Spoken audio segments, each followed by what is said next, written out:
para discutir durante algum tempo esse tema que me é tão caro, sobre o estado de exceção. Antes de partir propriamente para a discussão, gostaria de agradecer ao professor Murilo, que já é um amigo de longa data, de vários projetos conjuntos, de várias resistências, né, Murilo? De várias insistências. Eu acho que é um prazer muito intenso quando a gente consegue sair dos nossos contatos, digamos, por e-mail, por WhatsApp, e consegue finalmente se olhar nos olhos, né? Isso é fundamental. Agradeço ao convite do professor Murilo, agradeço ao Centro Acadêmico pela organização do evento, a pós-graduação, e aqueles que me conhecem sabem que eu sou péssimo nessas estruturas de acadêmicas, meio sacrais, de fazer uma autoapresentação ou uma autojustificação. Eu gosto mesmo de discutir ideias. E a ideia que eu tenho para trazer para vocês hoje tem a ver com um tema que eu diria que, tristemente, é um tema da moda: o estado de exceção, né? Eu costumo brincar com os meus colegas e com os meus alunos na Universidade Federal de Minas Gerais, onde atualmente estou lecionando, que o meu tema se tornou, de alguma forma, atual, né? Quase que do dia para a noite. Digo isso porque, desde 2012, eu tenho um grupo de pesquisa na UFMG que se chama o Estado de Exceção no Brasil Contemporâneo, né? Ele foi fundado em 2012 e a premissa de que esse grupo parte é de que o Estado de Exceção ele não é uma estrutura nova, não é uma estrutura que surgiu do dia para a noite, não é uma estrutura que de alguma maneira se põe como uma novidade. Se nós soubermos pesquisar, se nós soubermos ler as entrelinhas, as fraturas, as formas obscuras com que o nosso direito, a nossa política tem se dado, não são nos últimos 2, 3, 10 anos, nos últimos 500 anos, efetivamente. Tem um trabalho que eu tento demonstrar essa hipótese um pouco polêmica, que a própria estrutura do Estado brasileiro ela se baseia numa exceção originária, numa exceção permanente, numa exceção constitutiva. E, claro, esse trabalho ele bebe de outros autores, de outras perspectivas, que entendem que a ideia de exceção ela é constitutiva do próprio direito e da política ocidental, tal como ela vem sendo constituída nos últimos séculos. Ou desde a sua originariedade, né? Então as pessoas discutem hoje em dia se, a partir do golpe parlamentar, jurídico parlamentar, né, que nós estamos vivenciando, se estamos efetivamente em estado de exceção, se a situação que nós vivenciamos é similar ao golpe militar de 64, quais são as diferenças. E eu costumo dizer que quem se assusta, que quem se espanta com coisas como o golpe jurídico parlamentar de 2016, esse espanto não é um espanto efetivamente filosófico, né? Eu estou fazendo uma brincadeira aqui, estou fazendo uma ironia com um autor fundamental, um dos grandes nomes que de alguma maneira pesquisou por via transversa, não de maneira direta, a ideia de estado de exceção. Um autor alemão chamado Walter Benjamin. Talvez alguns de vocês o conheçam, certamente os alunos do professor Murilo conhecem o Walter Benjamin. E num momento de absoluto perigo, num momento de absoluta urgência, de emergência, que é o ano de 1939, 1940, na Segunda Guerra Mundial, o Benjamin escreve um dos textos que, para mim, é o texto fundamental de filosofia política do século XX. Se chama Teses sobre o Conceito de História. E são teses mesmo, pequenos parágrafos, não mais de uma página, 18 teses, 18 páginas, pouco mais disso do que isso. E numa dessas teses, na 8ª tese, se não me falha a memória, ele coloca a ideia de que o espanto com aquela situação que ele vivenciava, né, com a ascensão do nazifascismo, mais do que a ascensão do nazifascismo, com o que deixou Benjamin extremamente amargurado, o fato de ter sido celebrado um acordo de não agressão, um pacto de não agressão entre a Rússia soviética, ou melhor, stalinista, e a Alemanha nazista, né? Por mais que a Rússia tenha se mostrado naquele momento como uma força extremamente contraditória, para dizer o mínimo, ela permanecia no horizonte dos pensadores de esquerda, dos pensadores críticos, dos pensadores como o próprio Benjamin, como uma última esperança, né? Então, quando a Rússia não se alia, mas faz um pacto de não agressão com a Alemanha, é como se todo o horizonte tivesse se perdido, todo o horizonte de esperança, de possibilidade de resistência tivesse perdido. E é nessa amargura, nessa melancolia, que o Benjamin escreve essas teses e nos diz: quem está espantado com esse fato, né, com o pacto de não agressão entre a Rússia e a Alemanha, quem está espantado com a ascensão do nazifascismo na Europa inteira, não tem um espanto filosófico, né? É bem polêmica, é bem provocadora a frase do Benjamin, porque na realidade a filosofia nasce como espanto, né? Se a gente for lá nos gregos originários, Platão e Aristóteles, filosofia tem a ver com taumatos, é uma palavra grega que significa espantar-se com a realidade. Aquele que toma a realidade como um dado, aquele que toma a realidade como algo já pré-concebido, onde as coisas estão muito certinhas, onde as máquinas funcionam de uma maneira aparentemente sem atritos, esse não tem um pensamento filosófico. A filosofia é aquela disciplina, olha, essa palavra, o Murilo nem vai gostar dessa palavra, disciplina, né? Mas é aquela dimensão vivencial em que as coisas são sempre problemáticas, em que nós nos espantamos com o mero fato, por exemplo, de existir. Por que as coisas existem, né? Por que existe a existência e não a não existência? Vão dizer os filósofos pré-socráticos, por exemplo. Então a filosofia nasce com um espanto diante da realidade. O Benjamin retoma essa matriz para dizer que o espanto, o suposto espanto com fatos de um autoritarismo, de uma violência, de uma centralização de poder absurdo acontecerem, o fato desses fatos acontecerem não pode ser um objeto de espanto, porque a gente tem que saber ler a história, não como uma espécie de reta linear, onde nós caminhamos continuamente para o progresso. O mito do progresso, o Benjamin dá esse nome, né? essa maneira de pensar a história, que é muito própria do direito, inclusive, né? O direito ele costuma se constituir, o seu autodiscurso, o discurso que o direito faz sobre si mesmo, ele se põe enquanto uma contínua, às vezes contraditória, mas uma contínua e linear progressão rumo do pior ao melhor, né? Nós estamos continuamente melhorando. Existe uma espécie de autodescrição, então, entre aspas, otimista do direito, né? Só pode pensar assim quem vê a história a partir de uma certa perspectiva, a perspectiva dos vencedores, né? O Benjamin ele traz a ideia de que a história não é um conjunto amorfo de fatos, não é um conjunto fechado em relação à interpretação. A história ela é composta de exatamente interpretações, é composta de avaliações. E aí, efetivamente, como Benjamin era um autor marxista, ele vai introduzir a luta de classe e dizer: existe uma tradição da história dos opressores, dos vencedores e dos oprimidos. Para os oprimidos, a exceção sempre foi a regra, né? A ideia de que nós nos espantamos com a exceção nos dias de hoje nos diz algo, inclusive, sobre a nossa inserção de classe. Nos diz algo, inclusive, sobre a nossa perspectiva em relação ao direito. Se a gente for pensar, para o morador da favela, nunca houve regra efetivamente, e sim exceção tornada permanente. Então, se espantar com a exceção brasileira nos dias de hoje, isso não significa que não devamos denunciá-la a cada momento, que não devamos combatê-la a cada segundo, mas se espantar como se algo novo tivesse acontecido no país, como se um contínuo de progresso, um contínuo de conquistas, um contínuo linear de benesses estatais tivesse acabado e nós mergulhássemos agora numa fase sombria, isso não é um espanto filosófico, isso é uma visão da realidade que só se coaduna com a visão dos vencedores, né? Esse é apenas, digamos, uma colocação inicial para a gente perceber que o discurso sobre a exceção ele é muito mais complexo do que aparenta ser, né?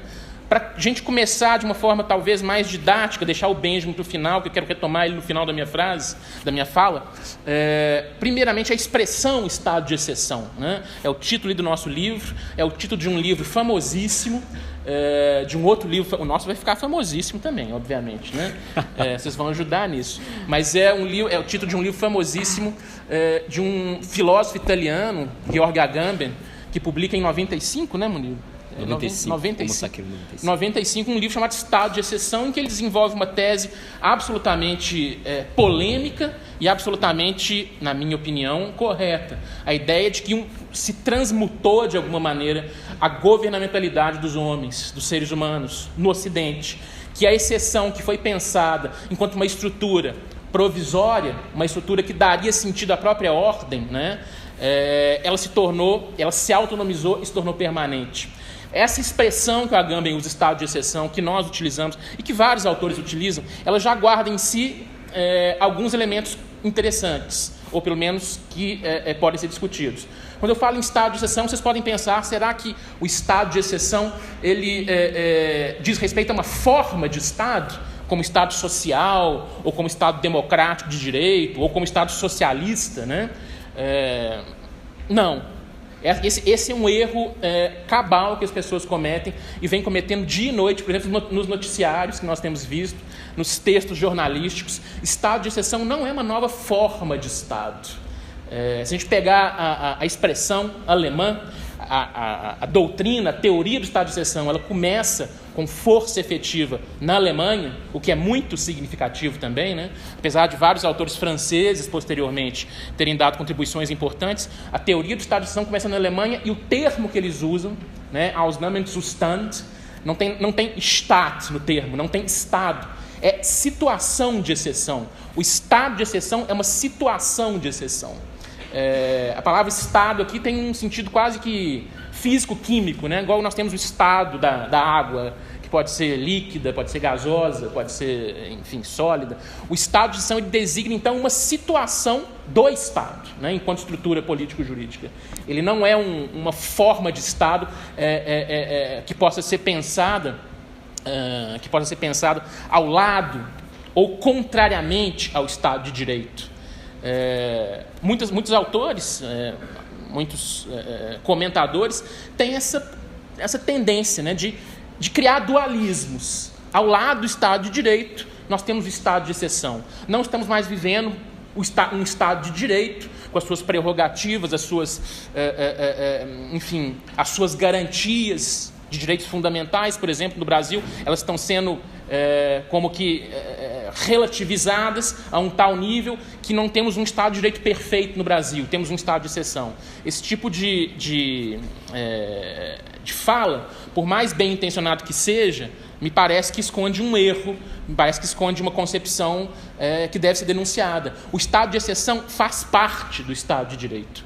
O Estado de exceção, tanto é que em alguns dos meus textos eu nem gosto de escrever estado de exceção, escrevo estágio, né, para ficar mais claro, estágio de exceção ou situação de exceção.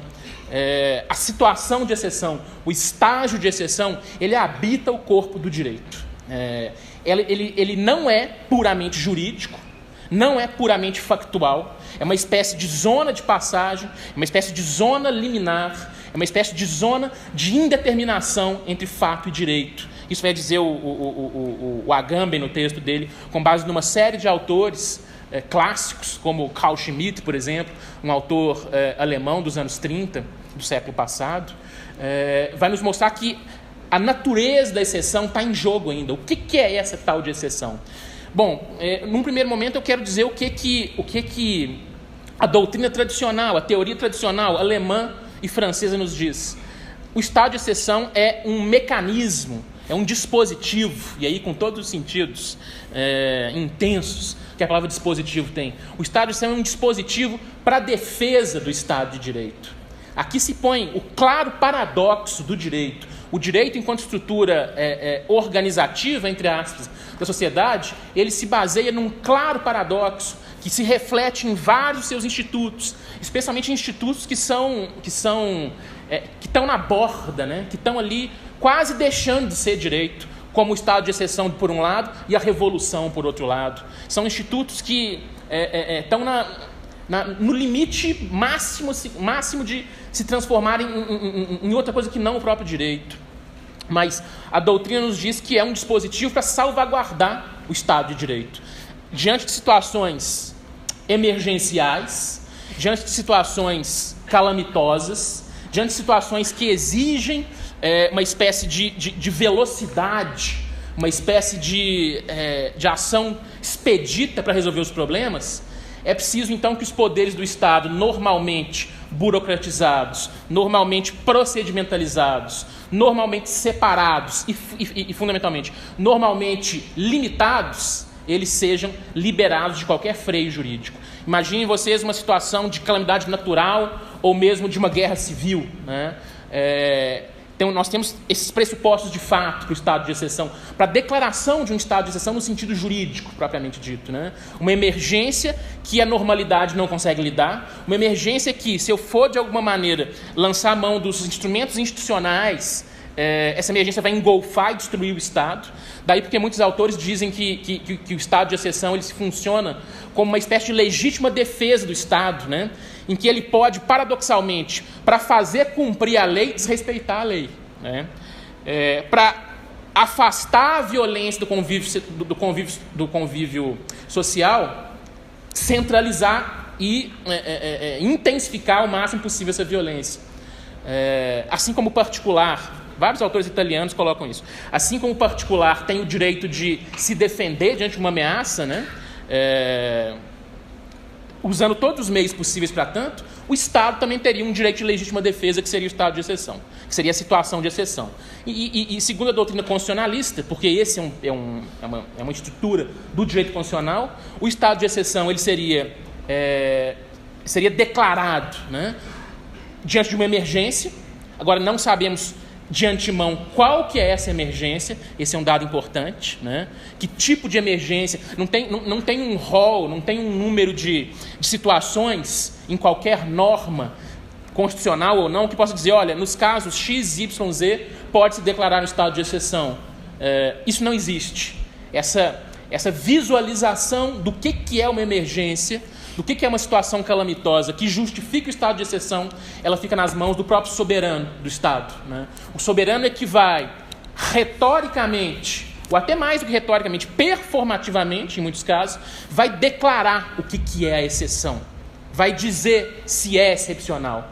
Então nós temos essa figura nebulosa da emergência, temos essa figura nebulosa do grave perigo, né? Mas temos outros elementos também. O estado de exceção ele é provisório, pelo menos nesse momento inicial, nessa configuração básica, né? Ele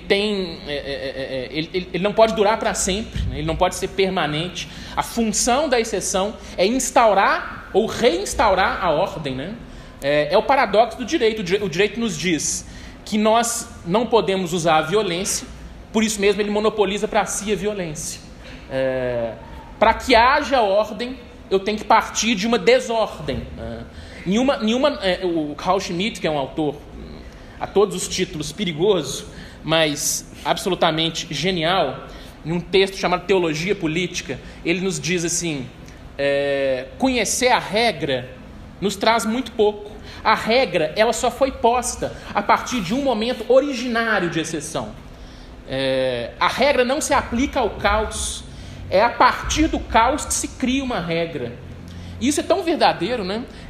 O Schmitt ele chega a pensar a exceção não simplesmente enquanto um instituto ou uma forma do direito constitucional. A exceção ela é epistemologicamente a condição de pensabilidade do próprio direito.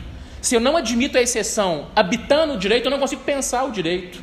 Ele tem trechos e tem frases absolutamente geniais, assim, como, por exemplo, a regra não prova nada, a exceção prova tudo. Será que isso é verdade? Em termos até, digamos, de termos epistemológicos. Pensem, por exemplo, numa língua, a língua portuguesa, que vocês conhecem bem. Pensem nas regras da língua portuguesa. Se for no alemão, dá mais certo ainda, mas no português dá certo também esse exemplo. Pensem na língua portuguesa. Se vocês decorarem de alguma forma ou se ambientarem com as regras da língua portuguesa, ainda assim vocês não serão falantes da língua portuguesa. É só quando vocês compreenderem as exceções da língua que ela se torna de alguma forma uma possibilidade de uso comum de nós falantes da língua portuguesa. É na medida em que se compreende as exceções que se explicam a si próprias e a regra, é que eu tomo contato, então, com esse universo fundante. Então, a exceção ela tem um sentido epistemológico, ela torna possível o conhecimento da regra. A regra não dá conta de explicar a exceção, porque, afinal de contas, a regra é a regra.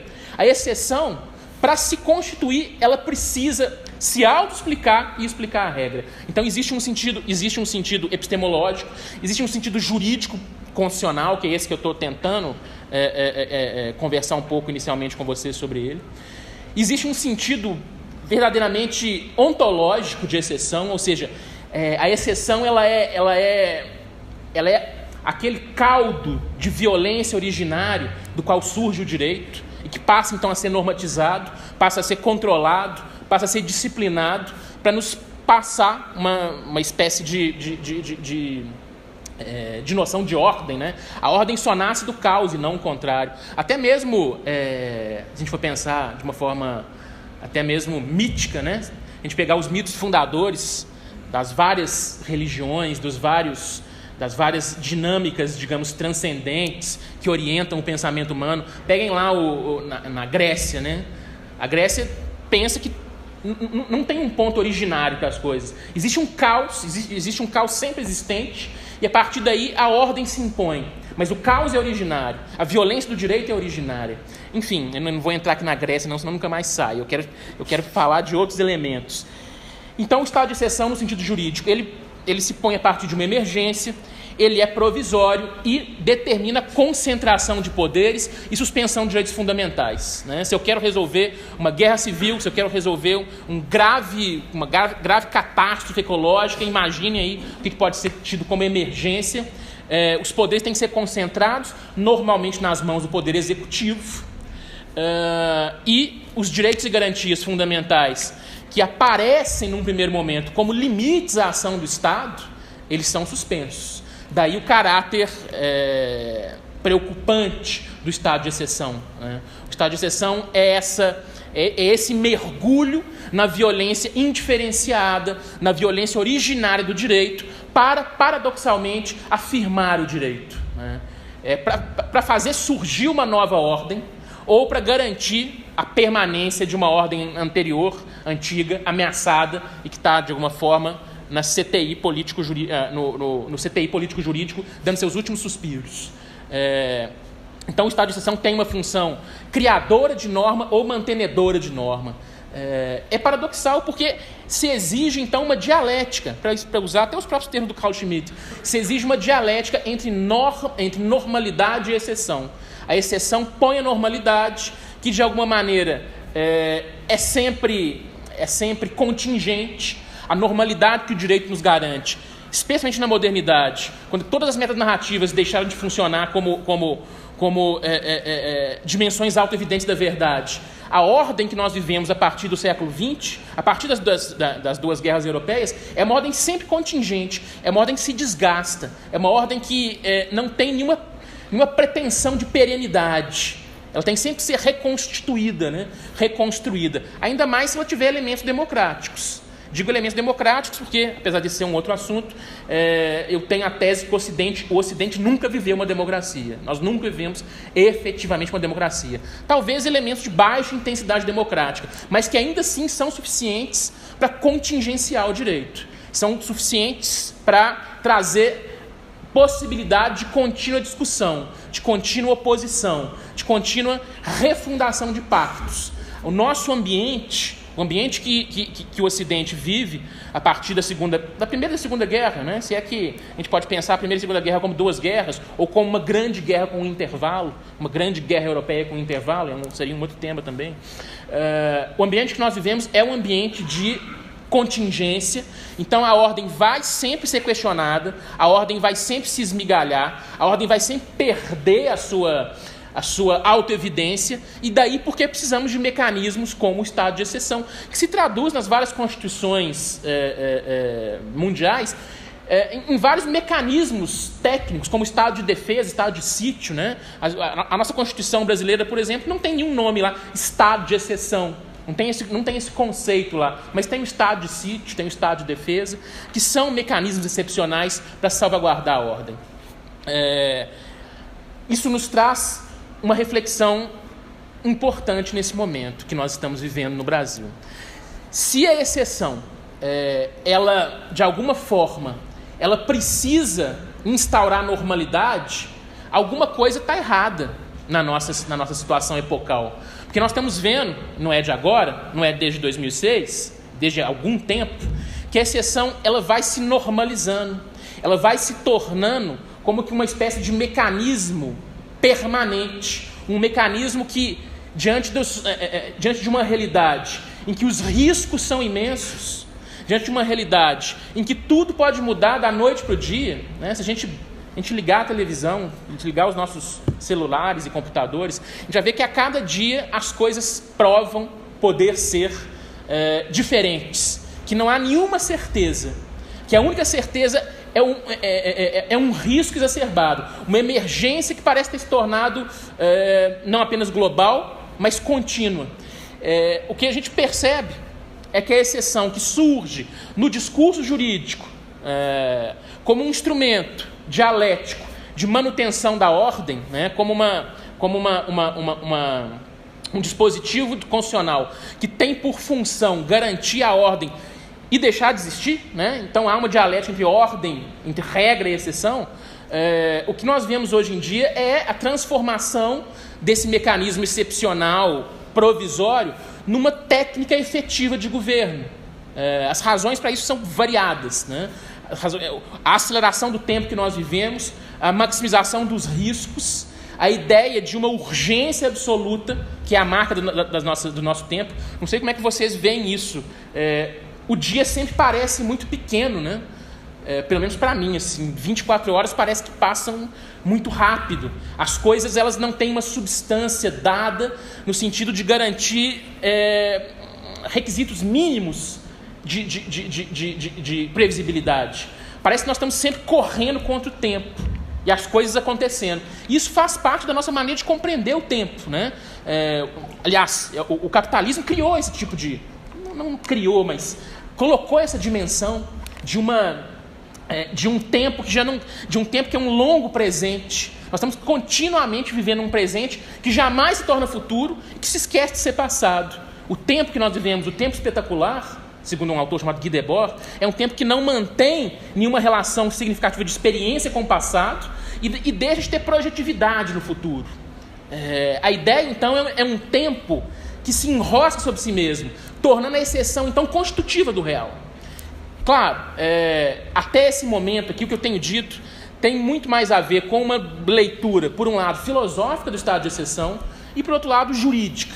E essa leitura jurídica é que eu queria problematizar um pouco mais. Porque, como eu tinha dito anteriormente, a exceção tem as suas três características: ser provisória, exigir concentração de poder e suspensão de direitos e ter diante de si uma emergência. Normalmente é pensada como um mecanismo utilizado pelo Poder Executivo, né? Só que uma das características dessa nova exceção tornada permanente no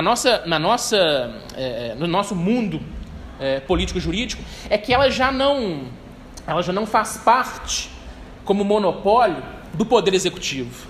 Existe uma outra instância, existe uma outra dimensão do Estado, e esse é o tema fundamental que eu demorei 28 minutos para chegar nele, mas existe uma outra instância fundamental, que é o Poder Judiciário, que tem, não só no Brasil, no mundo como um todo, que tem, e não é desde agora, não é dos 2 últimos anos, não, mas que tem tomado para si essa dimensão de incomensurabilidade, de indecidibilidade, de infundamentabilidade da exceção.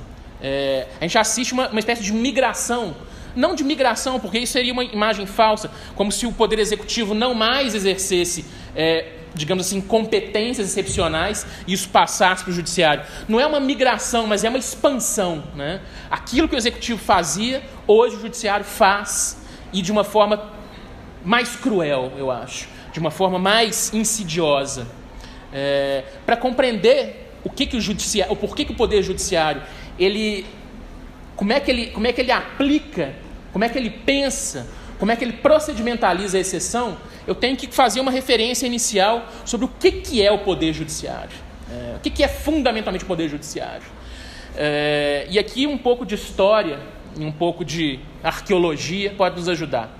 Tem essa mentira dita muitas vezes, que nós caímos nela, de que uns sujeitos muito simpáticos, lá em 1789, na França, resolveram controlar o poder.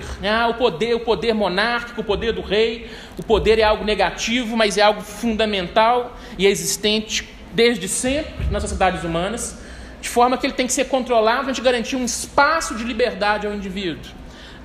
Mas quem vai controlar o poder? Ora, só o próprio poder pode controlar o poder, uma espécie de autocontrole. E aí se cria a teoria da tripartição das funções do poder, né? Não existe nada mais alto, não existe nada mais poderoso que o poder, então a solução é que ele se autocontrole, confiando a pessoas, instituições e formas específicas as suas funções. O poder de criar a lei, o poder de aplicar a lei de forma ordinária, cotidiana, que é o executivo, e o poder de aplicar a lei em casos conflituosos específicos, que é o poder judiciário. Então, a tripartição das funções do poder seria, de alguma forma, essa estrutura que garante contenção, que garante um mínimo de segurança ao indivíduo, ao cidadão, que surge aí com a Revolução Francesa. Só que essa história é mentira. Não foram os franceses que pensaram a tripartição das funções do poder. A ideia de poder executivo, judiciário e legislativo é apenas uma remodelação, é apenas uma nova versão de uma técnica já muito antiga que vem pelo menos desde os romanos, né? É claro que eles não falavam em poder executivo, poder legislativo e poder judiciário. Se a gente for pensar na teoria clássica do poder, na teoria clássica das formas de governo, vamos pegar lá Platão e Aristóteles, um pouco antes, inclusive, de Roma, né? E ver que existem várias formas de exercer o poder. Pode-se exercer o poder com base em um indivíduo, em alguns indivíduos e em todos os indivíduos, em todos os entre aspas, cidadãos, né? Poder de um, poder de alguns, poder de todos. E esse poder ele pode ser exercido tendo em vista os interesses da comunidade como um todo ou daquele que exerce o poder. Com base nesses dois elementos, um elemento qualitativo, um elemento quantitativo, né, é gestada de uma maneira extremamente confusa, contraditória, cada autor diz uma coisa, mas eu estou colocando aqui uma síntese, é gestada então a teoria das formas de governo. Aristóteles faz isso, por exemplo, Platão faz de uma maneira um pouco contraditória também, dizendo assim, olha, o poder surge originalmente exercido, até historicamente isso é verdade, exercido por um único homem, o monarca, né? Mas esse monarca que começa exercendo o poder, tendo em vista os interesses da comunidade, ele rapidamente se corrompe e passa a exercer o poder em nome próprio, né? Então, da monarquia eu tenho a tirania, né? É natural que, nesse momento, eu estou fazendo um resumão muito simples para entender o que é o poder judiciário efetivamente e como é que ele age na exceção. Então, quando o rei se corrompe, se torna um tirano, os melhores do reino, né, os melhores da polis, os melhores daquela comunidade, não vão aceitar esse arbítrio, vão, de alguma maneira, destronar o rei e vão instaurar um governo dos melhores, aristocracia, um governo de alguns, tendo em vista o interesse de todos. Mas também vão brigar entre si, existe uma espécie de lei de ferro da história, que é a decadência das formas de governo. Eles vão começar a brigar entre si e vão passar a exercer o poder tendo em vista os próprios interesses. Aí a aristocracia vira oligarquia. E o que acontece? Ser oprimido pelo rei é uma coisa, ser oprimido por um bando de aristocratas oligarcas é muito mais terrível e o povo se revolta, né? E aí nós temos não um golpe de Estado, como os aristocratas fazem com o rei, mas uma revolução. Vejam vocês que todos esses termos que a gente usa já foram gestados, todos eles na Grécia, né? Uma revolução popular que destrona os oligarcas e instaura uma democracia, que também não tarda a se degenerar, né? Se transforma numa forma de governo em que todo mundo tem um pouquinho de poder e todo mundo exerce interesse próprio. Os nomes para isso são vários e vários e vários durante a tradição clássica das formas de governo. Mas o que interessa é a gente ver que E aí, quando o povo começa a se matar, né, surge um grande homem, surge alguém que vai instaurar a ordem, né, vai conclamar os deuses ou Deus, né, vai restaurar uma espécie de ordem perdida que nunca existiu que a gente está vendo nesse ciclo é que a ordem nunca existiu, é que ela é sempre frágil, sempre contingente, mas vai surgir um grande homem, né? Como surgiu na Alemanha em 1933, como surge nesse ano no Brasil em 2018. Vocês podem dar o nome a esse grande homem, que vai salvar todos. E vai instaurar uma monarquia, que vai virar uma tirania, que vai virar uma aristocracia. O ciclo é infinito. Existe uma espécie de lei de ferro que vai levar à degenerescência, à corrupção constante e a lutas, mortes, guerras civis, né, infinitas.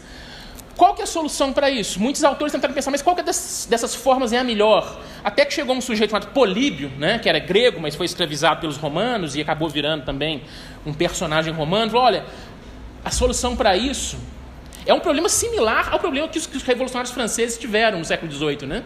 Mas veja bem, o Políbio fala, a solução para isso não é nenhuma dessas formas, nem a forma monárquica, nem a forma aristocrática, nem a forma democrática. A solução para isso é uma constituição mista.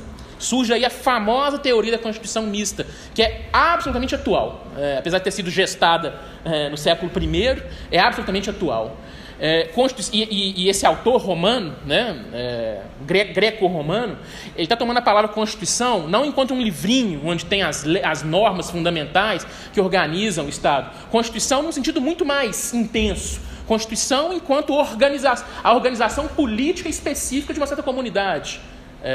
A Constituição mista é a ideia de tentar, como o próprio nome já diz, combinar esses elementos todos, o elemento monárquico, o elemento aristocrático e o elemento democrático, numa única forma de governo, de forma que eles se autocontrolem. Vejam vocês que não é coincidência que os revolucionários franceses tenham pensado em poder executivo, legislativo e judiciário como funções do poder que vão se autocontrolar. Isso já existia, então, em Roma, né? Já existia a ideia de que o poder ele é composto diferencialmente de dimensões específicas que vão se autocontrolar. O que o Políbio fala? Ele vê ali a possibilidade disso acontecer no Império Romano, né? É preciso que nós tenhamos dinâmicas democráticas, dinâmicas aristocráticas e dinâmicas monárquicas no Estado. E o melhor exemplo disso é o Império Romano. O Império Romano ele tem uma dimensão democrática, são as assembleias populares, eram as assembleias populares, né? Tem uma dimensão aristocrática, onde os melhores estão representados, é o Senado romano, e tem uma dimensão monárquica, são os cônsules, o cônsul civil e o cônsul militar, e eles estão misturados entre si, de forma que não tem decadência possível. O que eu quero que vocês notem nisso é que a construção francesa da divisão dos poderes, da qual nós somos tributários, ela é uma reformulação dessa antiga tradição romana, da Constituição mista, de forma que nós temos, tudo isso é formal, hein, gente? Tudo isso é absolutamente formal. Estou colocando uma ideia formal para vocês, que a gente pode problematizar nos mais diversos níveis, mas é apenas uma ideia simbólico-formal. Então, dos três poderes que nós temos, ou funções do poder, porque o poder em si mesmo é uno, nós temos um poder de cariz democrático, temos um poder de natureza, digamos, aristocrática, e temos um poder de natureza monárquica. É muito claro isso. O poder legislativo seria, no nosso mundo contemporâneo, seria o elemento, entre aspas, democrático, né? São eleitos pelo povo, são representantes do povo. A gente pode criticar posteriormente a ideia de representação, mas como eu disse, isso aqui é apenas formal, para fazer uma correspondência. O poder executivo, que tem autoexecutoriedade, né? Que tem a possibilidade de impor seus atos sem qualquer controle prévio, representaria o elemento monárquico e, para nenhuma surpresa nossa, porque isso não é surpreendente, o poder judiciário representa o elemento aristocrático da nossa Constituição mista.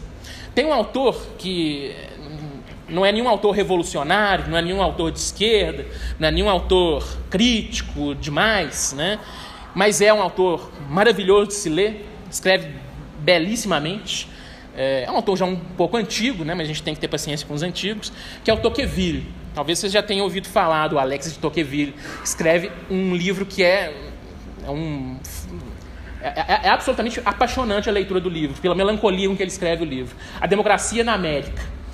O Tocqueville, ele percebe, ele é um velho nobre europeu, vê que, de alguma maneira, a história deixou a Europa, a Europa não é mais a guia dos povos, e que uma nova estrutura está surgindo na América. Ele escreve no século XIX.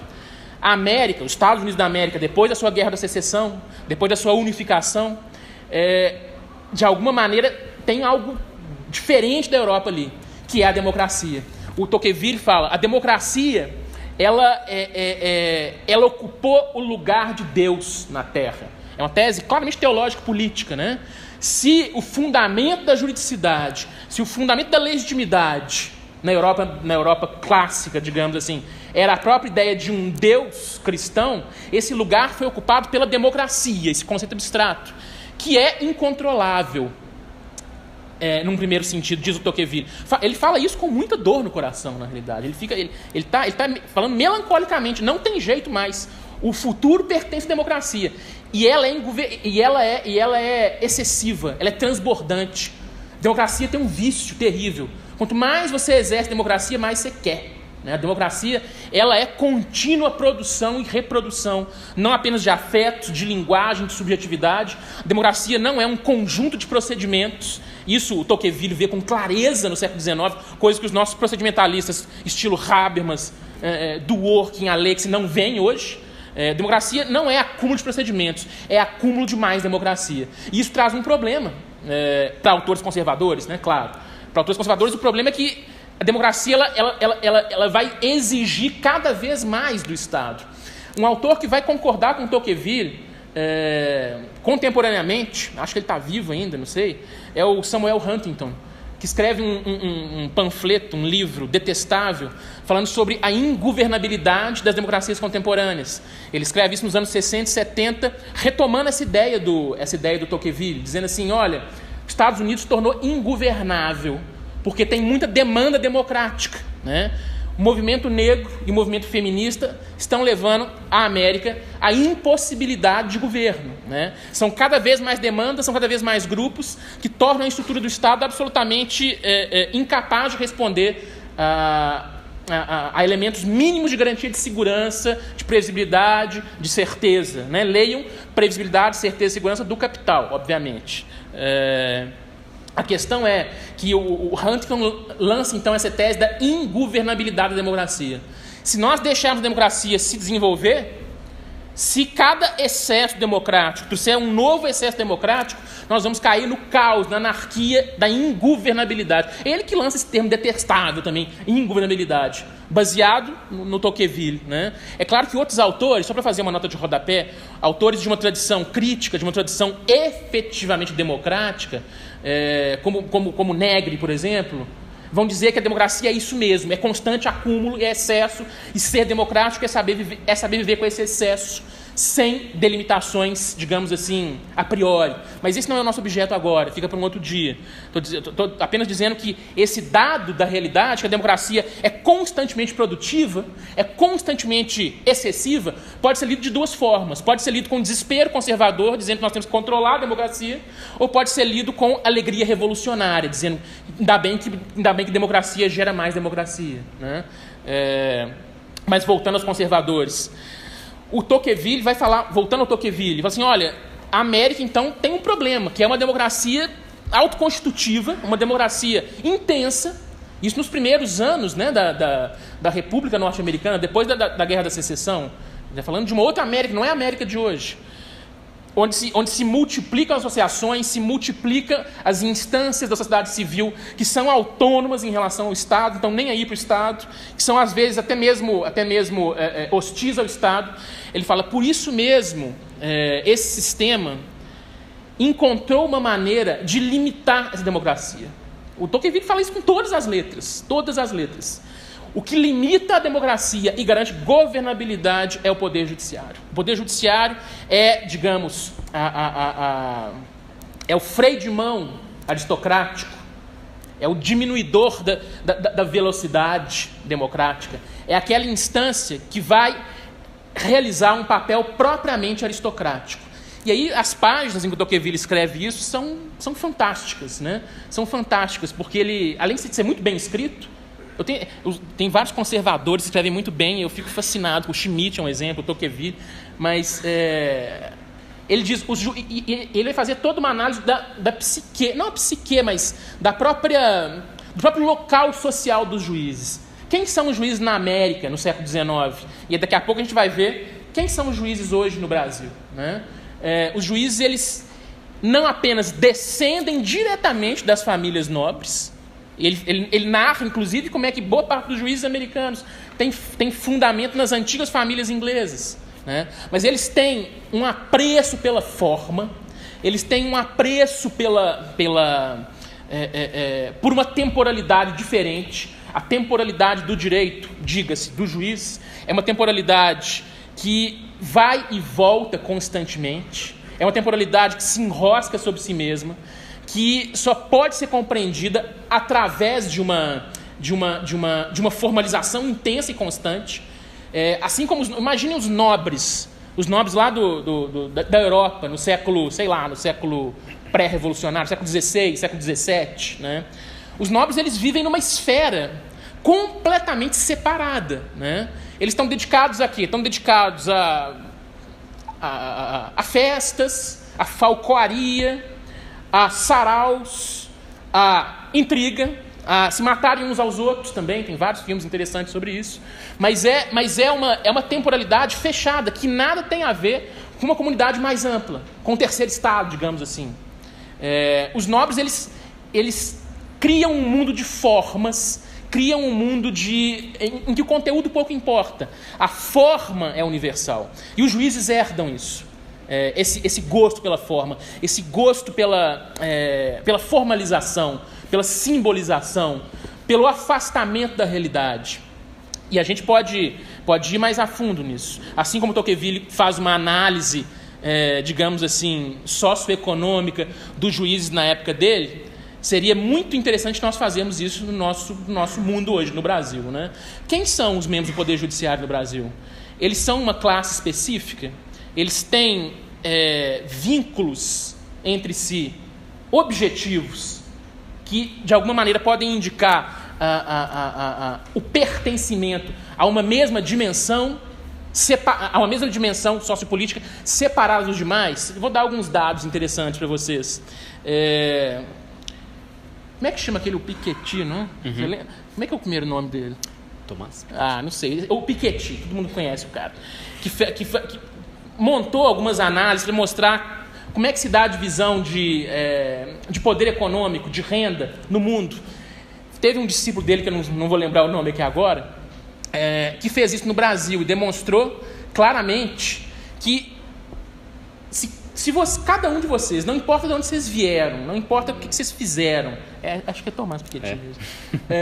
Se vocês passarem num concurso para juiz, no dia seguinte, como que por artes mágicas, você faz parte do 0,5 mais rico do país, só com o primeiro salário de juiz, né? E não apenas isso, né? Os juízes, eles constituem uma comunidade de sentido. Eles frequentam os mesmos ambientes, têm uma visão conservadora da ordem, óbvio, né?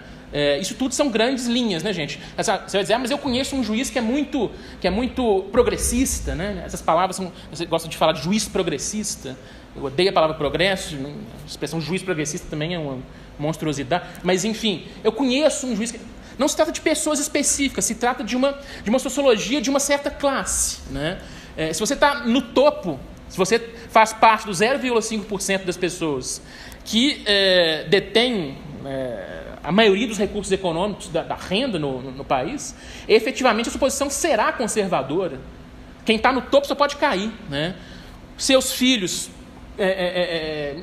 seus filhos frequentam as mesmas escolas, os mesmos clubes, os mesmos restaurantes. Temos vários e vários artigos e livros demonstrando que o judiciário é uma classe fechada, que o judiciário é uma classe específica.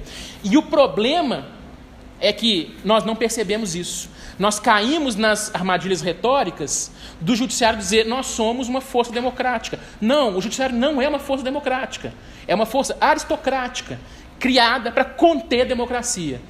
E então, quando essa força aristocrática passa a ter o monopólio de dizer, em última instância, o que é a exceção, nós galgamos, ou caímos, melhor dizendo, num abismo mais profundo, num abismo em que a exceção se torna efetivamente permanente. Porque o judiciário, como vocês bem sabem, é uma estrutura que, de alguma maneira, vai dizer efetivamente, concretamente, o que é o direito e o que é a violência do direito, de uma maneira extremamente perversa. Tem um texto de um autor americano. Estou acabando, tá, Murilo? Tem um texto de um autor americano chamado Robert Cover, que eu indico com muita intensidade a vocês. É um autor que eles chamam de anarquista. Eu não acho ele muito anarquista, não, mas morreu muito cedo, muito jovem, 40 e poucos anos.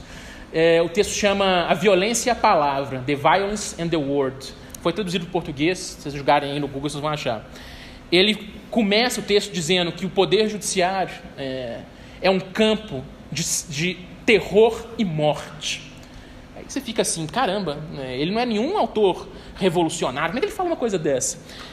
Que o campo do poder judiciário, que a matéria com que o judiciário lida é terror e morte. Porque é o judiciário, em última instância, que vai dizer o cumpra-se, que vai desocupar, que vai retirar a liberdade, que vai retirar bens, que vai retirar a vida em muitos casos. É ele que tem essa possibilidade de uma maneira extremamente, digamos, cruel. No sentido de que o juiz está completamente separado das consequências dos seus atos. O sistema, e esse é o objeto do artigo do Cover, ele demonstra isso com milhões de exemplos. O sistema judiciário dos países ocidentais foi constituído de forma a separar o juiz da realização efetiva dos seus atos, né? Quem realiza o ato executório do juiz é a polícia, por exemplo. São outros funcionários, não é ele. Ele vive num mundo formal, num mundo de palavras. Palavras essas que sangram, que matam e que torturam. Mas que essa percepção é como que anestesiada, né? Então, vamos juntar alguns fatos básicos. Uma espécie de desresponsabilização existencial pela decisão.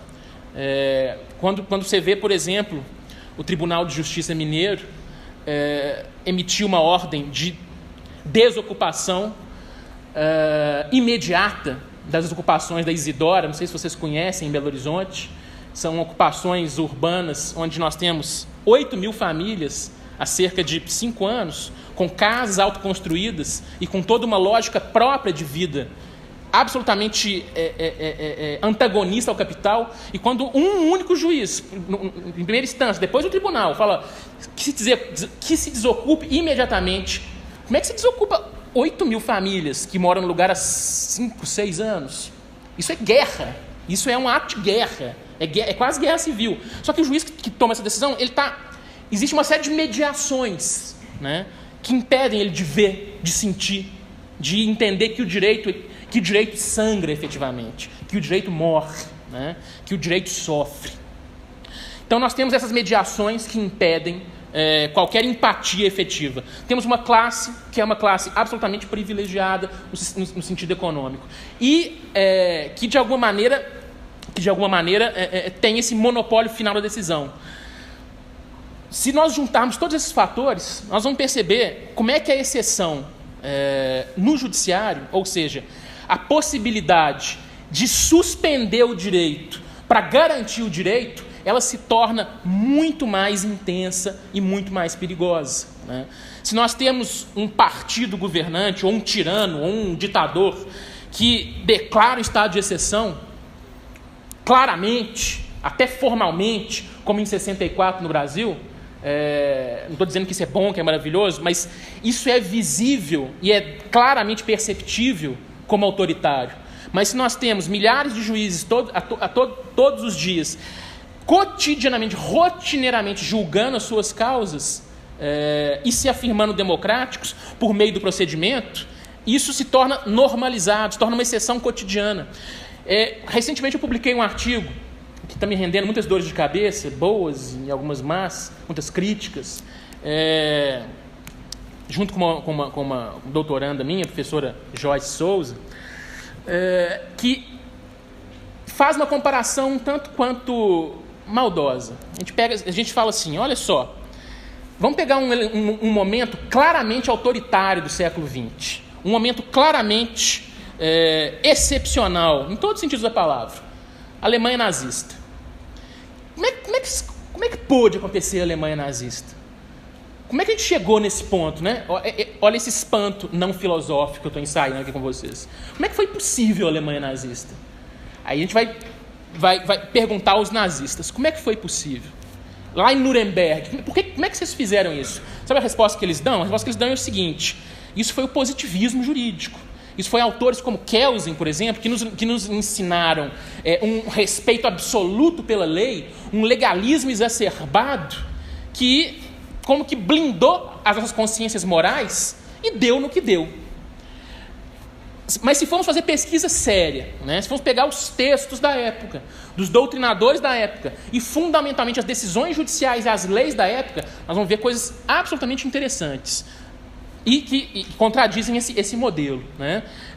Primeira coisa interessante, além do fato óbvio de que o Hitler não deu um golpe de Estado, né? Ele foi eleito por voto popular. Mas, enfim, uma primeira coisa interessante, nos 12 anos, né, de nazismo declarado, de 33 até 45, foram criadas poucas leis nazistas, poucas leis de caráter nazista. Foram criadas algumas importantes leis e absolutamente assim, reprováveis, horríveis, simbolicamente vomitantes, mas elas foram poucas em termos quantitativos, né? O Código Civil continuou, o Código Penal continuou, a Constituição, de certa forma, ainda que sob estado de exceção, continuou, o arcabouço normal, todo ele continuou, com algumas exceções normativas, com algumas exceções de novas leis. Então, como é que se foi possível, então, a deportação para os campos? Como é que foi possível a intensa perseguição, não só a judeus, mas a outras etnias e até alemães da pura gema, né? Como é que foi possível a transformação de um direito que para os padrões da época era um direito garantista, era um direito característico do estado de bem-estar social, num direito que muitos autores se recusam a classificar enquanto tal? A resposta de vários pesquisadores que nos últimos 40 anos se dedicaram a isso isso se deu pela via jurisdicional. Isso se deu mediante interpretação dos juízes. E a gente vê, analisando sentenças alemãs, analisando doutrina sobre hermenêutica jurídica, sobre interpretação jurídica, que efetivamente o que os alemães chamam de interpretação exacerbada, né, é esse poder que é dado ao juiz de, primeiro, se afastar do legalismo. Ao contrário do que eles diziam na sua defesa em Nuremberg, o legalismo, entre aspas, o apego excessivo à formalidade legal, que teria, de alguma maneira, cegado eticamente esses juízes, isso não aconteceu. Eles não respeitaram a letra da lei, os procedimentos mais objetivos. Mas será que existe objetividade no direito? É uma questão longa, que eu não tenho tempo de debater com vocês, mas existem algumas objetividades simples assim na lei. Tipo, o prazo da apelação é 15 dias. 15 dias não é 16, não é 14. Né? Pena de morte não existe no Estado brasileiro, a não ser em caso de guerra. Existem algumas coisas que são óbvias e que têm um certo grau de objetividade. Pois bem, os juízes alemães se portando como se fossem representantes do povo alemão, como se fossem a personificação do povo, diziam que o positivismo, o legalismo era apenas uma manobra liberal, era apenas uma estrutura de contenção da legítima vontade popular, e punham-se então a interpretar bem para além do legalismo, né? Será que isso acontece no Brasil hoje? Se nós pegarmos várias sentenças, vários acórdãos, várias decisões judiciais, a gente não vê uma tentativa das mais refinadas, das mais interessantes, de contornar o legalismo, tendo em vista valores maiores, tendo em vista uma espécie de encarnação, não apenas do povo brasileiro, que não existe essa coisa chamada povo brasileiro, né? Isso é um fantasma, isso é uma dimensão puramente simbólica, mas necessária ao poder, né? não apenas se baseando nesse fantasma do povo brasileiro, mas dos valores da sociedade brasileira. Quando o juiz se põe, então, como legítimo intérprete dos valores de um povo inexistente, porque todo povo é inexistente, e tem o poder de dizer quais são os valores, como, por exemplo, o que é bem comum, o que é interesse público, o que é uma série de conceitos que, por mais que se gastem litros ou mares de tinta para descrever em termos doutrinários, eles, em última instância, dependem de um ato discricionário. Esses 3 ingredientes que nesse artigo eu identifiquei como próprios de uma jurisprudência nazi-fascista. Quais são esses 3 ingredientes? Afastamento cotidiano do legalismo, digamos assim, objetivo. A personificação do povo, ou da comunidade, melhor dizendo, a personificação da comunidade do juiz. E, ao final, essa possibilidade de tradução dos valores de um povo, de tradução dessas expressões altamente determinadas, como interesse público, como bem comum, isso está completamente presente no Poder Judiciário brasileiro atualmente. Especialmente graças às malfadadas, e aqui eu já vou terminando, teorias da interpretação, né? Autores que foram de alguma maneira, e são importantes para a teoria do direito, como Dworkin, Alexis, Habermas, durante os últimos 20, 30 anos, são autores que têm colocado nas mãos dos juízes, em termos teóricos, a possibilidade de definição dos rumos do que vem acima da democracia. A gente pegar, por exemplo, a teoria do Dworkin, é um autor norte-americano, que vai centralmente se confiar nos juízes. Dizer que o poder mais preparado, de certa forma, para garantir igualdade e liberdade é o judiciário, que não tem nenhuma pressão popular, que não precisam se eleger, que são, de uma certa forma, separados da sociedade. A teoria de Alexis, por exemplo, as várias teorias do Alexis, né, que se baseiam num sopesamento de valores, dão ao juiz o poder de definir os valores e sopesar esses valores. Então, numa época de exceção, em que a definição de termos, de ideias e de formas, ela tem uma última, a última ratio, tem a sua última possibilidade de definição no Poder Judiciário, é uma época que enfrenta um desafio novo para nós, democratas, né? O desafio de pensar a possibilidade de um direito, de uma vivência efetivamente democrática que não passe pelo Poder Judiciário. Esse é um desafio para o pensamento. Porque o Poder Judiciário está ontologicamente, está arqueologicamente marcado pela sua origem aristocrática, de contenção da democracia. E mais ainda,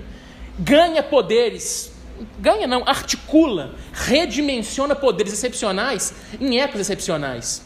Nesse artigo, que depois eu indico para vocês, que quem tiver interesse, com mais detalhes, eu pego uma série de decisões, três, e demonstro em cada uma delas como é que esses elementos funcionam, como é que a definição de certos valores, como é que a personificação da comunidade e como é que o afastamento do entre aspas, legalismo justificam um completo governo dos juízes. São 3 decisões paradigmáticas. A primeira delas, a decisão que arquiva o processo administrativo contra o Sérgio Moro, citando o Agamben, né, falando, em época de exceção, decisões excepcionais. Isso não é argumento jurídico, né?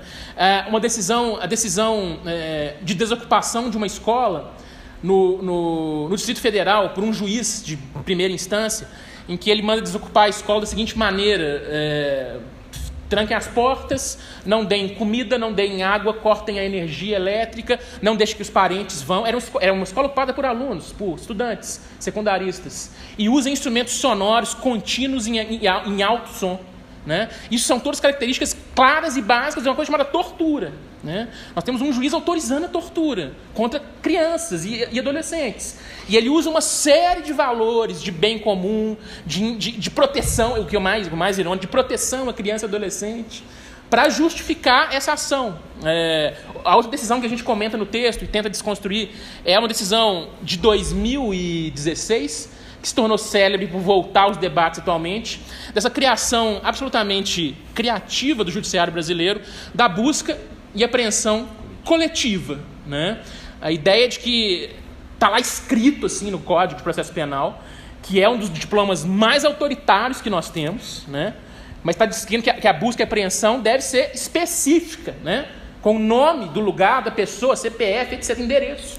E os juízes criaram essa figura da busca e apreensão coletiva. Eu posso fazer uma busca e apreensão num bairro inteiro, sem dar nome a ninguém. E tudo isso é justificado com base em valores democráticos, em valores republicanos, em valores igualitários, em valores de segurança. Eu poderia continuar aqui uma série de colocações, mas vejo que meu tempo já se esgotou há algum tempo. Eu queria apenas trazer para vocês essa provocação e conversar sobre essa dimensão que nós vivemos. A dimensão de um poder judiciário que não apenas é aristocrático, mas que hoje é o soberano que decide sobre o estado de exceção. Muito obrigado.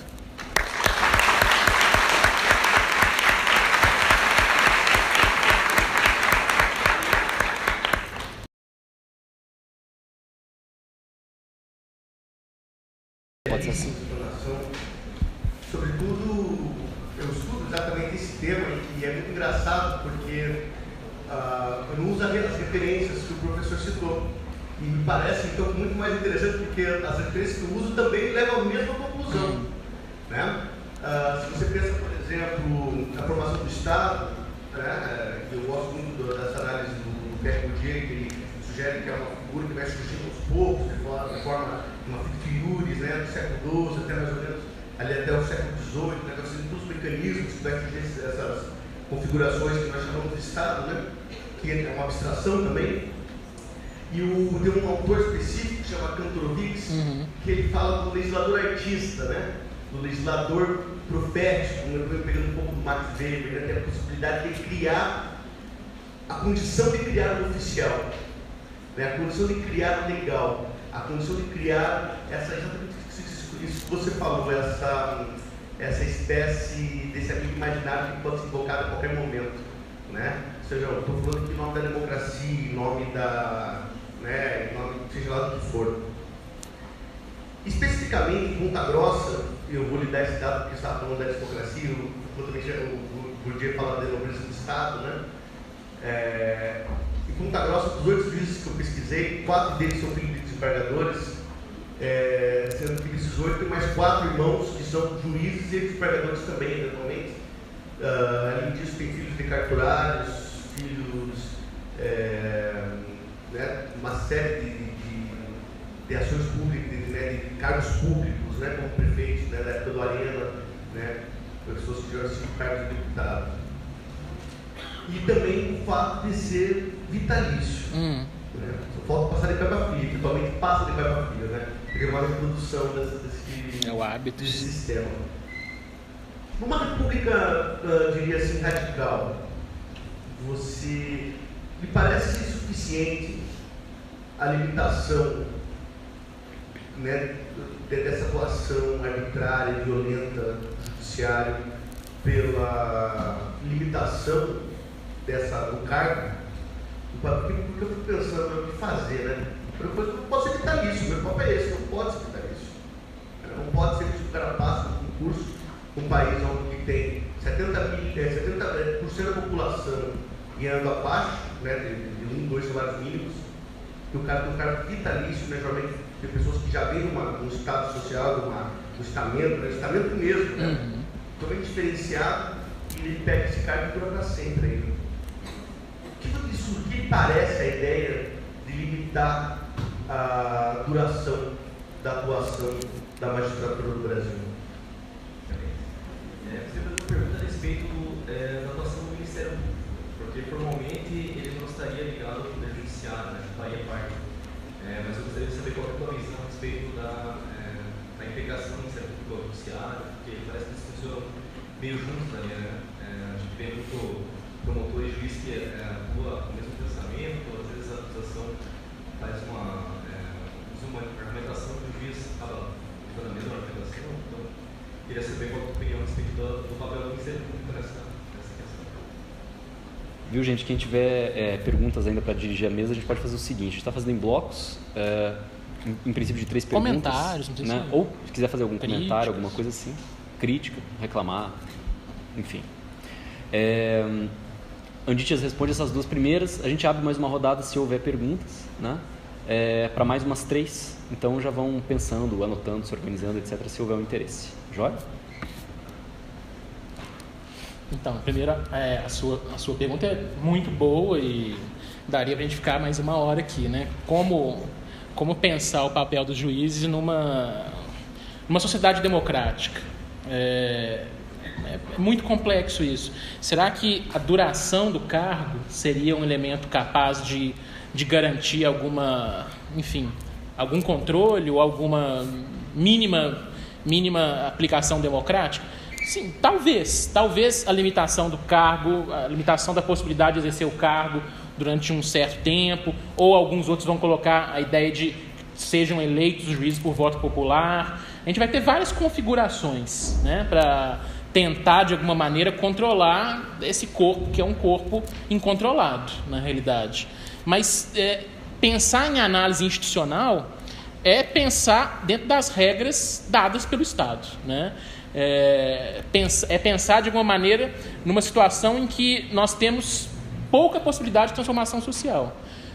Eu acho que a gente tem que pensar a instituição em si mesma, pensar por fora da instituição e não tentando encontrar elementos para, de alguma maneira, torná-la mais aberta ou mais democrática. Porque a própria instituição do judiciário ela é aristocrática, né? Ela envolve dinâmicas aristocráticas. Não estou dizendo que não poderia melhorar, claro que poderia melhorar em alguns aspectos, mas é a própria ideia de um poder separado, que tem decisão última, é que deve ser questionado. É a própria ideia de um corpo especializado de aristocratas, e isso é uma ideia platônica, é uma coisa que eu deveria ter falado na minha fala, acabei me esquecendo, a ideia de um grupo de indivíduos que idealmente não tem vinculação política, não tem vinculação ideológica, que são como que o melhor que a sociedade pode oferecer. Isso é uma ideia que vem da República de Platão, né? É a ideia de um governo separado, de um poder separado. Então, por mais que a gente possa pensar em arranjos institucionais, esses arranjos eles vão limitar um ou outro aspecto do caráter não democrático. É por isso mesmo que me parece mais interessante atacar, em termos teóricos, né, a própria estrutura da necessidade de um poder judiciário. E isso que é a questão que me parece candente, que é a questão que me parece urgente. Será que a gente consegue viver sem poder judiciário? Será que a gente consegue, no mundo atual, com toda a sua complexidade, será que a gente consegue abrir mão disso? Será que isso pode ser será que isso é uma reforma pontual? Será que a gente tem que pensar a própria dinâmica do que significa poder, do que significa república, do que significa Estado e, fundamentalmente, do que significa democracia? Aí eu vou contar um caso muito rápido, um caso teórico, né, de um autor que eu gosto muito, que é o Cornelius Castoriadis, um autor grego, morreu há algumas décadas, não sei, morreu recentemente. Enfim, o Castoriadis ele tem um texto belíssimo, vários textos sobre Grécia clássica, e num deles ele nos narra assim, um instituto da Grécia, da democracia ateniense, chama Graphe Paranomon, esse nome estranho em grego. O que era o Graphe Paranomon? A gente sabe muito bem que no mundo grego, né, qualquer cidadão poderia propor leis. Não vou entrar aqui na discussão mas os gregos eram machistas, os gregos tinham escravos, né? Claro que a democracia grega era limitada, como todas que nós vivemos. Uma coisa que a gente não deve esquecer é que os gregos não criaram a escravidão, já existia e continua existindo. Os gregos não criaram o machismo, continua existindo, já existia. Mas os gregos criaram a democracia, e é isso que é importante.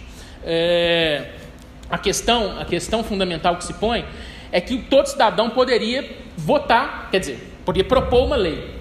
Aí você, inclusive, ganhava o nome do cidadão, né? Se eu propusesse uma lei, ela passasse pela eclésia, que era a assembleia, surgiria a lei Anditias. Levava até o nome, mas por que levava o nome do cidadão? Porque ele tinha responsabilidade por essa lei. se essa lei que eu propus, ela viesse a gerar prejuízos para a polis, viesse a gerar efeitos danosos para a comunidade, eu poderia pessoalmente ser responsabilizado e a lei seria anulada. O grafê paranomon é exatamente isso. É a possibilidade de uma lei já existente ser retirada, digamos assim, do ordenamento jurídico, de existir um controle de constitucionalidade popular da lei, né? Estou dizendo isso por quê? Porque uma das funções centrais que a gente dá para o judiciário hoje, além de resolver conflitos de interesse, que talvez fossem resolvidos de outra maneira muito mais eficiente, que não com um órgão separado, hierárquico e nobiliárquico, mas uma das principais funções que a gente dá ao judiciário é controle de constitucionalidade das leis. Né? É o que faz, por exemplo, o STF, é o que faz todo juiz singular, inclusive. Né?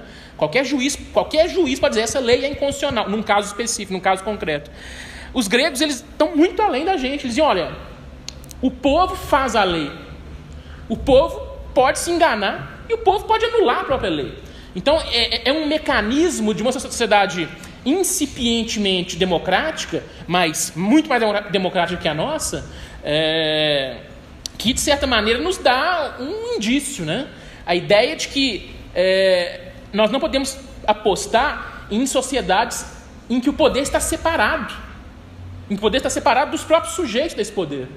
Então, nós temos que encontrar maneiras de que de distribuir democraticamente as funções que o judiciário realiza, que são as mais variadas, né?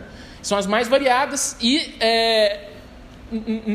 se nos passa a impressão de que só ele pode realizar. Não.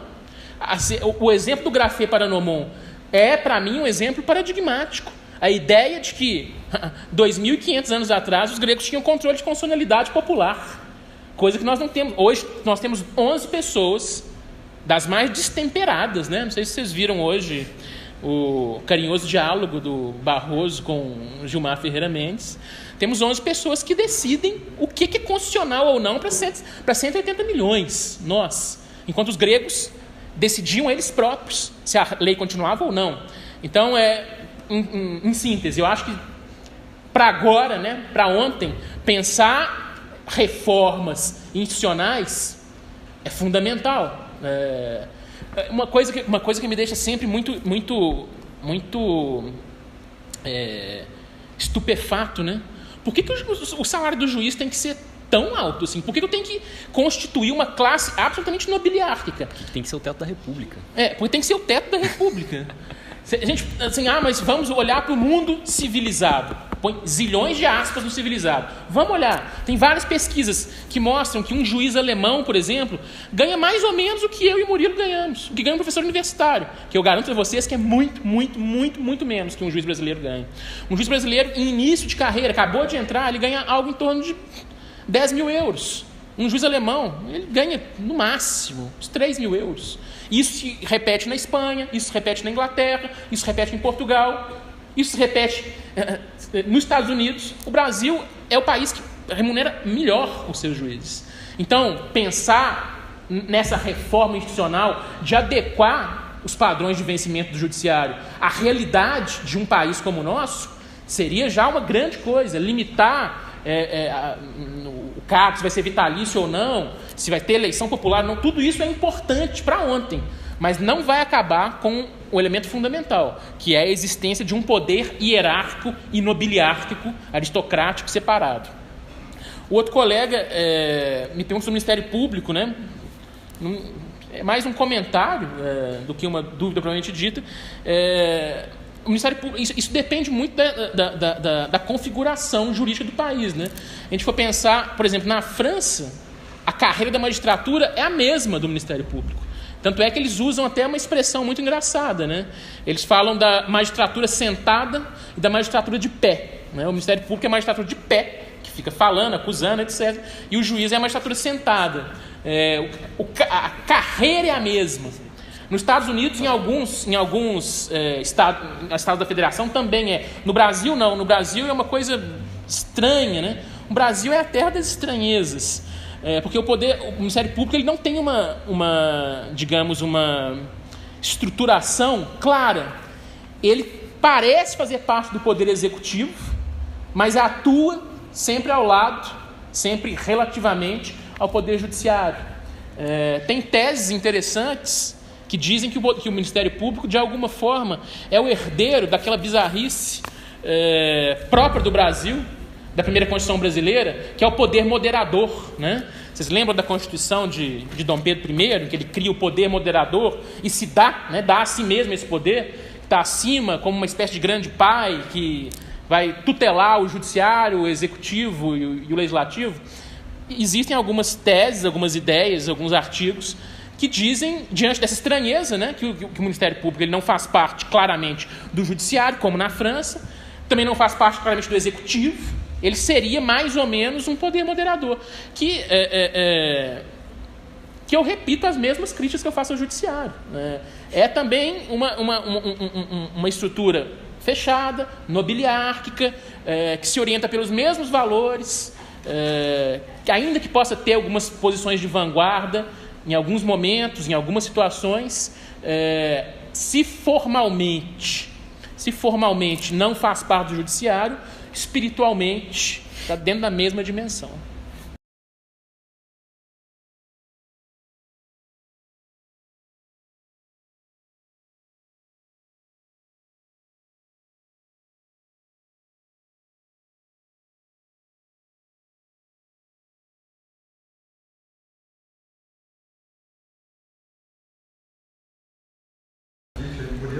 Adorei a palestra, nossa, inclusive os meus alunos aqui de TGE adoraram, porque a gente já entrou em boa parte do que foi debatido aqui, mas não sei, mais uma provocação, não sei se... Eu nem tenho opinião sobre a pergunta que eu vou fazer, mas a gente bate muito, e com razão, nas instituições, nessa formação do Estado, uma formação, inclusive, formal do próprio Poder Judiciário, que está totalmente desconectado da realidade. Mas como os próprios exemplos mostram, parece que tem instituições em outras realidades mais ou menos democráticas, não sei. Um autor que eu citei há pouco tempo atrás, inclusive em aula, quando estava discutindo cidadania, que alguns professores, não sei o caso dos senhores, mas às vezes torcem um pouco o nariz, mas eu acho interessante a reconstrução histórica que ele faz do país a partir da cidadania, que seria o José Rodrigo de Carvalho. E ele vai apontar que a gente não teve direitos conquistados, mas sim concedidos, no que a gente não teve, então, uma tradição, talvez, de a gente mesmo discutir os nossos direitos entre eu e você, numa possível litígio individual, mas a gente prefere recebê-lo de um terceiro, ainda que essa decisão do terceiro seja apenas, seja totalmente descabida. Mas, pelo menos, é um terceiro que legitima essa decisão. Nesse sentido, eu penso, as instituições, de fato, elas são responsáveis por esse estado de exceção, ou ela acaba sendo, não sei, potencializada muito mais pela nossa cultura não política, ou às vezes antipolítica também. Vemos aí um determinado candidato que não quer discutir com ninguém, não quer fazer uma política propriamente, mas quer apenas concretizar os seus ideais pré-concebidos.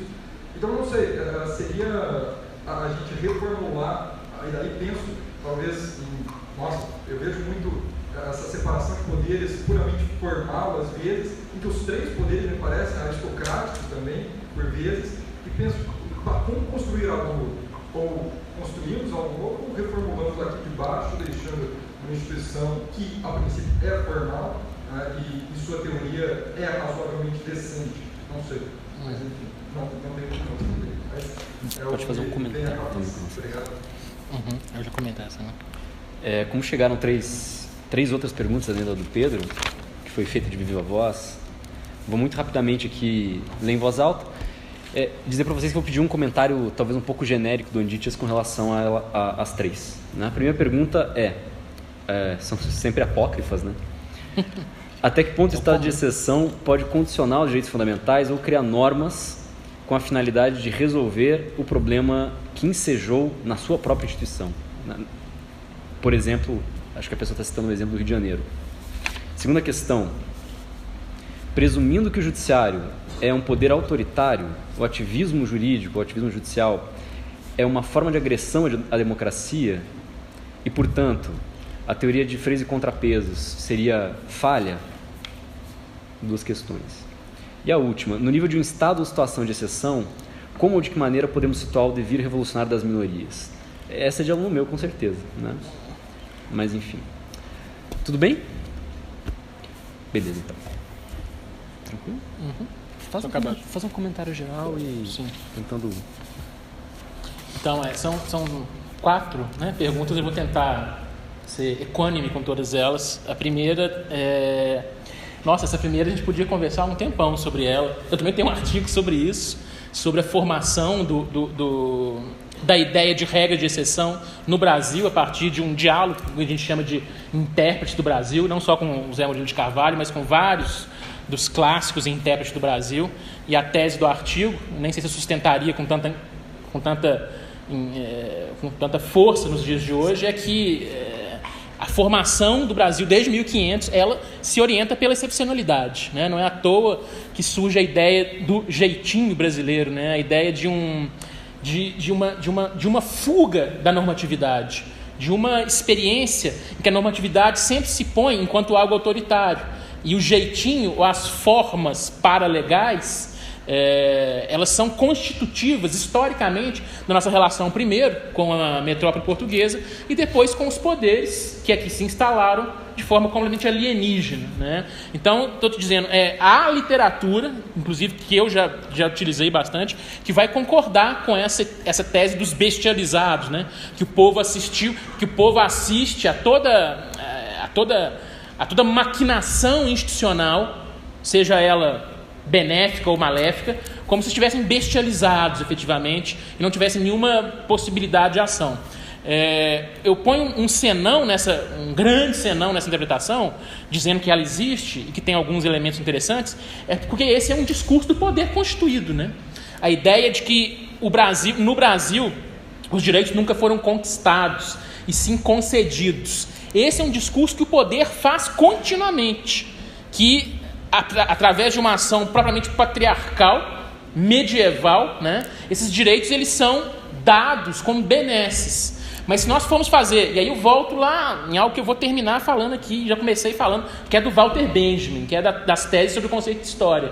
Se nós formos a tradição dos oprimidos, né, nós vamos ver que o Brasil fervilhou e fervilha de lutas populares. Fervilhou e fervilha de contestações, das quais surgiram, não por benesse, muitos direitos, das quais surgiram muitas garantias e liberdades que nós temos como naturalizadas. Então, eu acho que é importante a gente não comprar esse discurso de que tudo nos foi dado. Sentar e estudar e ver, né, desde o Brasil colônia até hoje, quantas revoltas efetivamente populares e que é impressionante, que não estão nos livros de história, e mais do que nos livros de história, não estão na memória coletiva, não estão na memória popular de alguma forma, que a gente sofre um processo de apagamento, um processo de esquecimento histórico.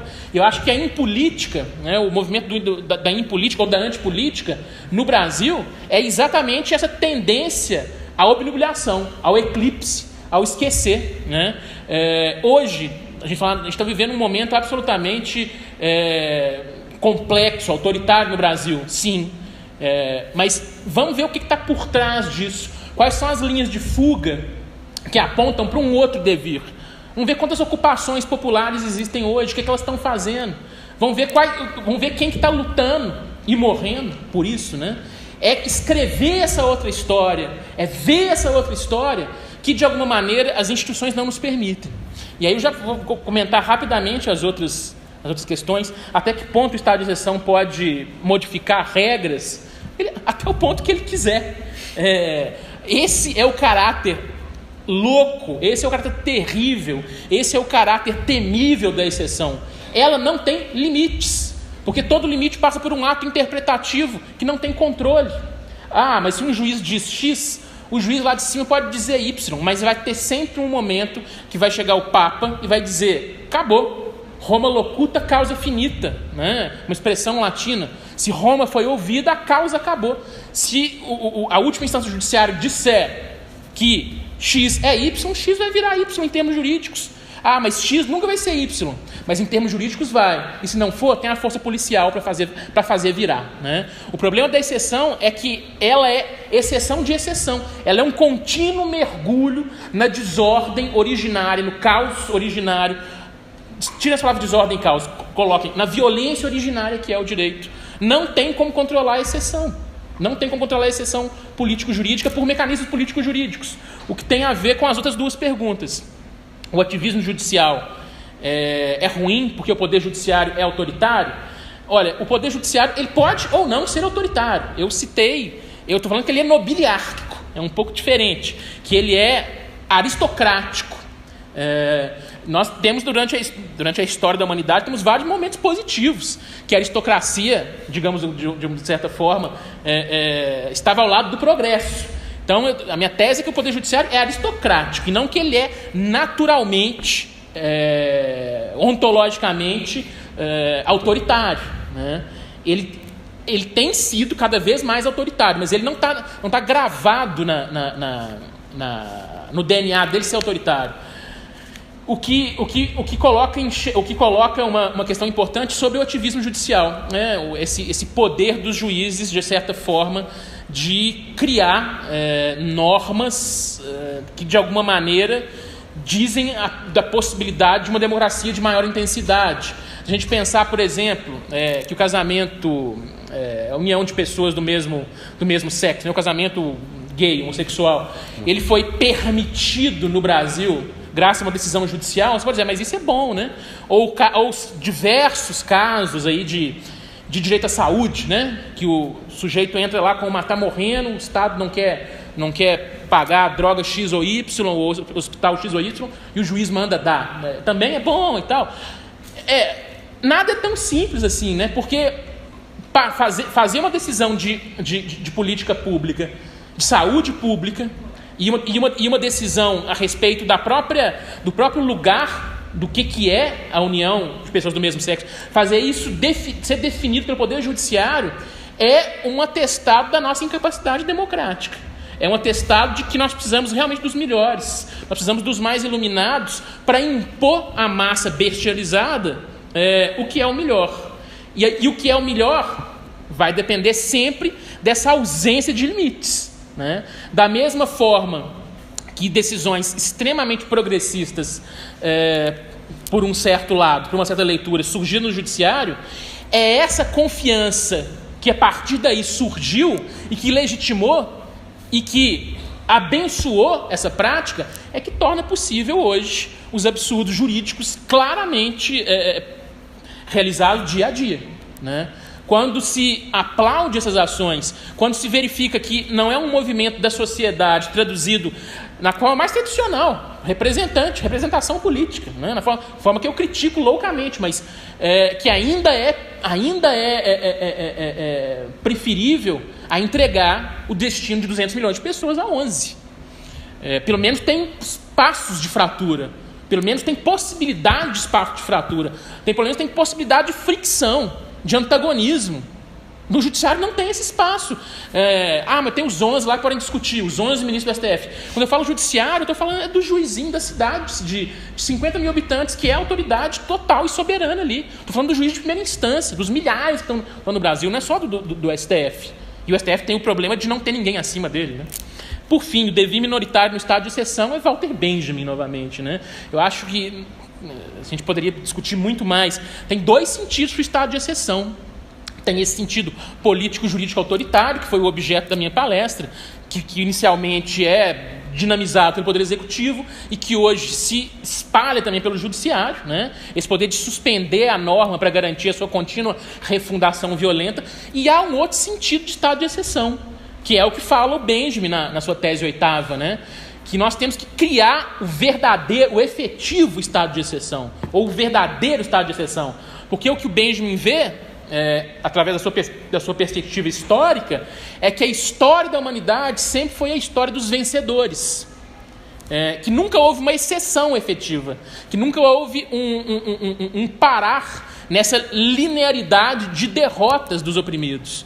Então, uma efetiva exceção é uma exceção que se compromete com democracia de alta intensidade, se compromete com... isso aí fica como indicação assim, para a gente pensar. Democracia de alta intensidade, crítica ao poder separado, crítica e não aceitação de elementos nobiliárquicos e aristocráticos, crítica da hierarquia, e não só crítica, não só o lado negativo, construção de espaços, formas e subjetividades do comum, abrir mão, ou pelo menos problematizar o lugar central da propriedade e no lugar dela pensar o uso, mais ainda, negar a representação, criar espaços não representativos, mas espaços efetivamente democráticos, concretos. Pensar em exceção efetiva é então pensar em antagonizar hierarquia, identidade, propriedade, separação. As formas para isso são as mais variadas. O professor Murilo tem vários textos em que ele fala disso com detalhes e com exemplos, inclusive, concretos. Certo? Acho que então deu. Se quiser. E, inclusive, complemento dizendo que a terceira parte do livro é dedicada justamente a isso, né? Por isso que se chama Muito Além do Estado de Exceção, né? A possibilidade de a gente investigar essa terceira forma, né? Que não é nem a operação, nem a forma jurídica, nem o dispositivo, nem a forma jurídica, mas muito além dele. Senhores, muito obrigado pela noite de hoje. Foi uma alegria estar na companhia de vocês. Foi uma alegria ouvir uma baita palestra dessa, hein, bicho? Né? Foi absolutamente excepcional. Eu acredito que vocês tenham aproveitado bastante. Foi muito conteúdo em pouco tempo. Precisamos digerir isso, né? E nos encontramos numa próxima oportunidade. Muito obrigado, boa noite. 1000 agradecimentos ao CAPES.